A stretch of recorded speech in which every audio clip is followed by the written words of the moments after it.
patients. It makes, I don't want to say no sense, because then that'll seem kind of insensitive. It doesn't make a lot of sense when something like Narcan exists where you can just buy it yourself to be having accidental deaths from overdoses.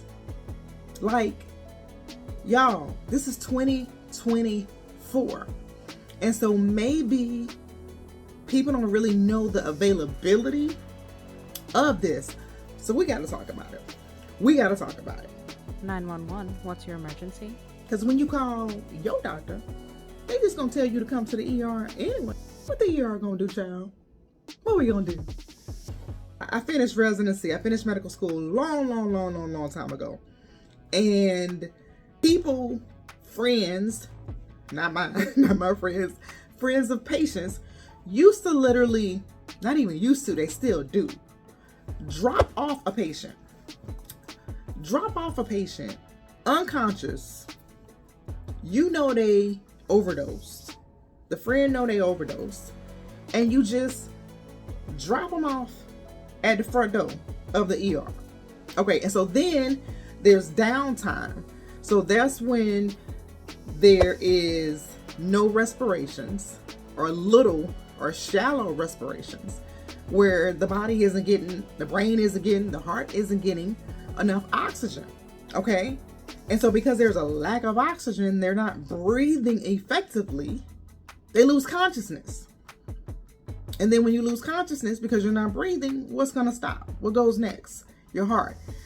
So right away, patients that have had accidental overdoses, that have thankfully, been in the presence of someone who could call 911 immediately, or they were outside where someone would see them. They weren't getting high by themselves. Don't do that. They weren't getting high by themselves.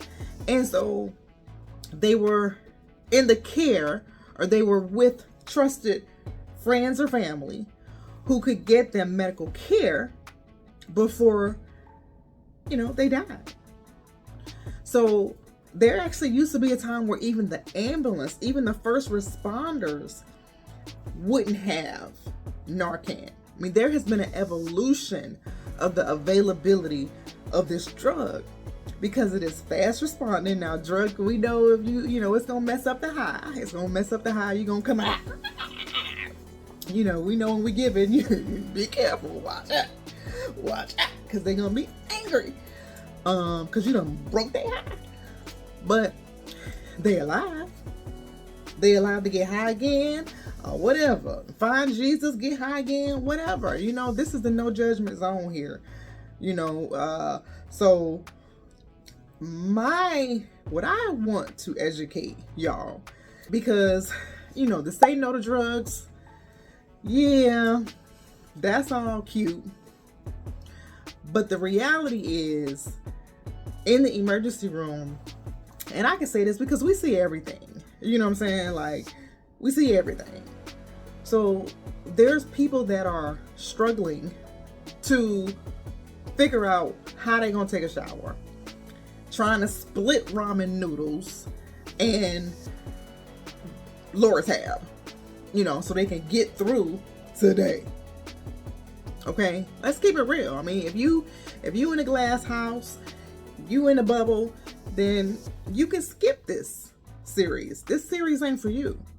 But this series is for somebody who knows somebody who does drugs, gets high, wants to stop, but can't stop, tried to stop, but can't stop. And what the friend or family member or the patient or the drug dealer could have, Narcan, to allow that person to wake up and stay alive. Narcan, I remember when we could really only give it IV, IM. IM means as a shot. IV, you need to get IV access quick. And then they got to different formulations. you could squirt it, in the mouth, or you can now squirt it in the nose. So there'll be another video. There probably is another video that actually demonstrates how you use Narcan in the comfort of your home. You really just put it in your nostril, squirt, put it in your nostril, squirt, or in your friends, because you ain't gonna be doing it to yourself because you done lost consciousness, But that's what your friend will do to you to bring you back, okay? Because time matters. Every second counts.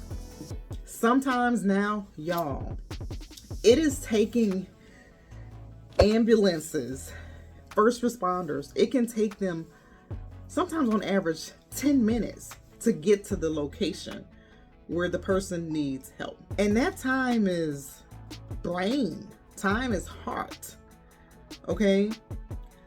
So the more you know that if you gonna get high, break the high or you die. Okay? If you gonna get high, break the high or you die. It's one of those things where I don't want to come across as condoning opioid and substance abuse, but listen, it's 2024. The numbers are going up, up, up, up, up. While there's access, while there's Narcan, and while there's other things available to try to help stop this. And so you wonder, what is going on? What do you not know? Do you not know? So Narcan, it is, as a matter of fact, drug dealers. It would seem to me that in order for you, it seems like it would benefit you too. It seems like it would benefit you too. Like, everybody happy, okay? Because you get to keep a client, a customer, whatever you want to call them. Because if they dead, how does that serve you? They ain't coming back to you no more. You done lost a customer. You done lost a customer. So it benefits even you to maybe have some Narcan that they can have. Or at least, keep them alive. Keep them alive. Keep them coming back. Keep them coming back. I'm just trying to understand why the numbers of deaths keep going up. Everybody can't afford rehab. Everybody can be sometimes luxurious. Sometimes people don't have insurance, health insurance for that, money for that. We see it a lot in the emergency room where, some people can't afford rehab. And it's a constant battle. It could be a spiritual warfare, really, between doing that and not doing that. Okay? And so for us, at least for me, it really is a no judgment zone because we see a lot. All right? There's no greater sin. So I liken the Narcan availability to, how when you were kids or teenager, not kids, Lord Jesus, not kids, teenagers, whatever, and your mom, your dad, your grandma, your grandpa, your auntie or uncle, whoever used to say, don't you keep your legs closed. Don't you be having no sex. Keep your ding-a-ling in your pants. You had those conversations. And it was always, do not do it. Do not do it. Do not have sex. Do not this. Do not. But then they realized that maybe, for some of y'all, not me, for some of y'all, y'all weren't listening. Y'all was still going to be hard-headed and you still was going to try. And so then the conversation switched to, well, if you gonna do it, at least use a condom. Or if you gonna do it, at least let us get you on some birth control. Like the conversation switched to a what? A mode of protection, a mode of awareness, a mode of safety first. And that's kind of where I am now in wanting to really highlight that, y'all. And You get 2 uses. I ain't no ambassador for none of this. I ain't thinking about I ain't no ambassador for none of this. Okay, it ain't even like that. I ain't getting a single dime for this, and don't care. This is for educational purposes only. I am Dr. Jerisa ER, your good ER doctor, trying to help y'all be good patients. Okay, I'm just trying to help y'all be good patients. I always check with your doctor. Okay, don't believe everything I say, but anyway, y'all, Narcan, 2 uses. So when you buy it, it is $44, and it's over the counter, so it's not covered by. Well, you could get a prescription. You don't need a prescription though, and that's the thing. Like, how many drug dealers got time to be like, oh, let me go to the doctor's office? Because most of the time, the doctor ain't gonna see you in like a week, a month, 2 months. But you can get a prescription for it, or you can pay out of pocket. So you and your friend could split it, $20 each. Well, $22.50, whatever, each. And you get high, they get high, one of y'all ain't breathing coming back, then Narcan in the nostrils.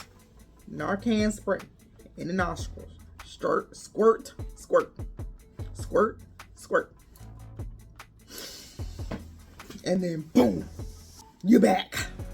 Just like that. You're back. 911, what's your emergency?